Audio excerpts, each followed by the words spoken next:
আপনাকে বের হতে দিব না আমরা। আপনি আজকে সিদ্ধান্ত জানাবেন যে আপনি পদত্যাগ করছেন না, এটাই আমাদের সিদ্ধান্ত। আর আপনি যদি পদত্যাগ করেন তাহলে ক্যাম্পাস অচল হয়ে যাবে, অচল করে দেবো, এটাই কথা। এখন আপনি আমাদেরকে সিদ্ধান্ত দিবেন, আমরা নিচে বসে আছি, আপনি মিটিং করেন, কথা বলেন, সিদ্ধান্ত জানান। আমরা ভিতরে খবর জানি সবকিছুই, আপনি দায়িত্বে থাকেন স্যার। আর সিদ্ধান্ত আজকে জানতে চাই আপনার কাছ থেকে স্যার। আমরা আছি স্যার এখানে।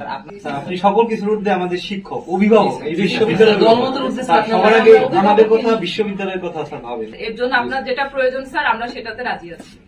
আমাদের স্যার আপনার প্রতি সম্পূর্ণ বিশ্বাস আছে যে স্যার কখনোই কোনো অন্যায়কে প্রশ্রয় দিবে না, কোনো অন্যায় মেনে নিবেন, এবং আমরা কখনো এটা স্যার শুনি নাই, দেখি নাই, জানিও নাই। তাই স্যার আপনার প্রতি আমরা সম্পূর্ণ বিশ্বাস রেখে আমরা এতটুকু আপনাকে স্যার নিশ্চিত করে যাচ্ছি যে আমরা আপনার সাথে আছি, আপনি আমাদেরকে ছেড়ে যেতে পারবেন। মানে আপনি শুধুমাত্র ব্যক্তিভাবে চিন্তা না করে আমাদের অভিভাবক হিসেবে একটু চিন্তা করবেন স্যার। তোমাদের অভিভাবক হিসেবে চিন্তা করি।